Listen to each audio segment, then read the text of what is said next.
তো এই মানুষগুলোকে সুস্থ রেখে কি লাভ? কি লাভ এই মানুষগুলোকে সুস্থ রেখে?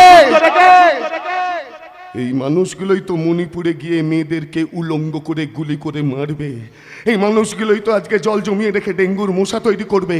এই মানুষগুলোই তো আজকে ট্যাক্স ফাঁকি দিয়ে রাজ্যকে ভিখারি বানাবে। এই মানুষগুলোই তো বৃদ্ধ বাবা মাকে রেখে আসবে বৃদ্ধাশ্রমে।